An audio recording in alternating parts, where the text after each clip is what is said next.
Welcome back, viewers. This is still the newsroom, and right now we've been joined by a guest to discuss the recent cholera outbreak in most of the affected areas. He is someone that serves as an environmental health officer, as a sanitarian, and goes by the name Egene Tijani Eneojo. Welcome. Many thanks for joining us. Thank you for having me. You're it's welcome. A pleasure to come here to share my professional insight on the latest outbreak of cholera in Nigeria. Yeah, all right. Cholera is a bacterial infection that can cause severe diarrhea or dehydration. Now, what are the environmental factors that contribute to the spread of cholera in the affected areas? Now, talking about the environmental factors, cholera is an acute disease that have been with us. It's an epidemic, which always happen, especially at the early raining season of the year. And that is because your actions during the dry seasons will be washed into the body of water. And when people do not make use of this water, or either by boiling before they consume it, it will definitely come back to them. Then when you talk about some other environmental factors, you look into the improper waste management, which is one of the critical aspects of this disease that has been affecting our people. Then you talk of poor sanitations. People do not even take sanitation seriously again. A lot of people their actions have sent so many people to early grave. Just like it is now, about 38 persons have died of this cholera outbreak. Why over 5,000 are being affected, and then contact tracing is going on. You can see that the action of people not properly manage their waste, not disposing their waste properly, not manage the environmental conditions, such as improper water channeling. Some people construct a soakaway, but channel their water from the soakaway pit into the public drainage system.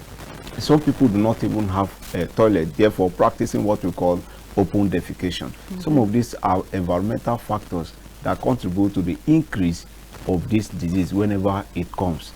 Then the presence of virus itself, which is Vibrio cholerae, make it more easier for this disease to be spread. All right, so how effective are current sanitation and hygiene practices in preventing cholera transmission in communities? How effective are these sanitation practices?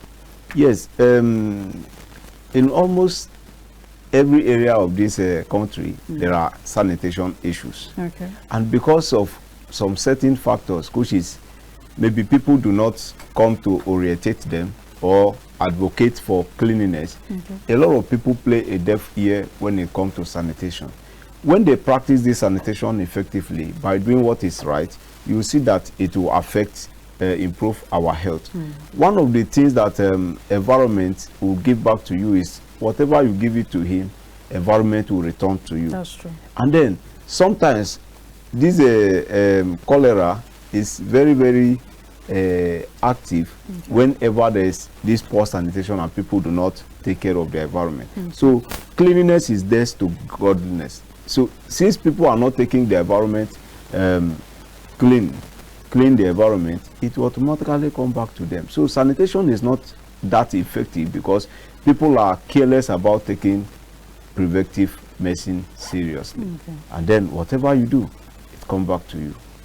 So what measures can be taken to improve water quality and ensure safe drinking water in cholera affected regions?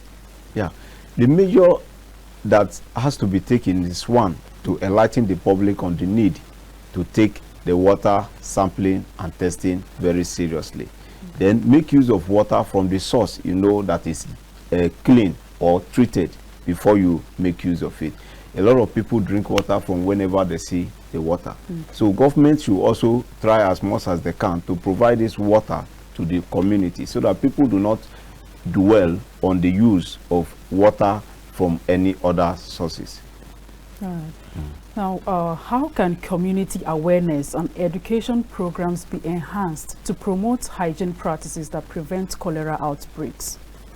Now, to educate the community, which is my agencies have been doing it since this cholera outbreak, If you go to Lagos, for instance, you see them carrying a placard card, write different kinds of preventive measures to address this water problem, the cholera outbreak, which is coming from the source, the water sources. So you see writing, take water from the source, prepare food under hygienic condition, wash your hand before and after eating, wash your hand after visiting the toilet, so that you do not carry these germs and then transfer directly to people.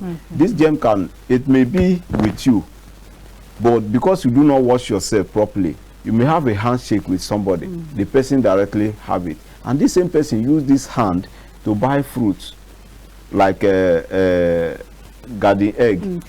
You did not wash it, you do not know the source of water they use to wash the garden egg, or the cucumber, or the watermelon. Then you take it directly and then begin to eat it, consume it. And once you finish consuming it, in the next 1 hour you start feeling unwell, started feeling stomach cramping.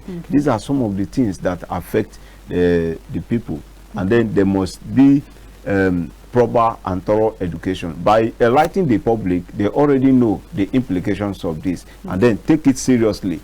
Let it not end at your table. As you learn from here, take it and circulate it. In the primary school, you see us in the classroom, enlightening the children, in the church, in the mosque. These things should be spread, so that people will be aware of the implications of this danger. So education brings about lightness and information. So that is how to go. All right. Lastly, what role can government policies and regulations play in mitigating the risks of cholera outbreaks and improving public health resilience in Nigeria? On the part of government, I think they are focusing too much on curative medicine, and that is why you see that if you look at the disease affecting Nigeria, mostly 75% of them arises from poor sanitation, and they are preventive diseases. And once you cannot take care of that, then you overwhelm the facilities in the hospitals. You overwhelm the doctor, the curative aspect of it. Why the prevention is the key. When you look into the prevention, you look at the engagement of the right people into the profession, like environmental health officers. Every state has not less than 4,000 graduates not working. So government should look at how to engage those people with local government, with state government, then in extension with the federal government. Then government can create funding. There's poor funding in terms of environmental and preventive medicine. Let them increase the funding so that logistics will not be a problem, and then personnel will not be a problem. How to reach the hard area will not be a problem. Open defecation has been a practice. Recently I went to somewhere and opened a public toilet, channeling a pipe directly from the Asokeway into the public drainage. Evening, around 9-10 p.m., where everybody has closed, they flush it into the gutter. And imagine when there is no rain, that settles. And when it settles, flies infestation comes, which is the mechanical carriers of this virus.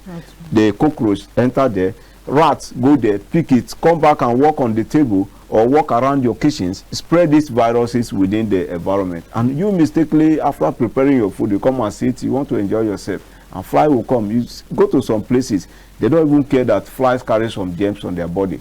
Once the fly perch on their food, they just flag it and then continue consuming. Then in the next 1 hour, you start feeling unwell. And that is why this cholera, when it affects you, one, you start vomiting. You start going to toilet frequently. And as a result of that, you are losing your electrolyte. You are losing your water in the system. That is why you see somebody that has been down of cholera, the first sign you see is this person's eyes begin to go inside, begin to look so pale, begin to look so dehydrated. So these are some of the things that government need to do.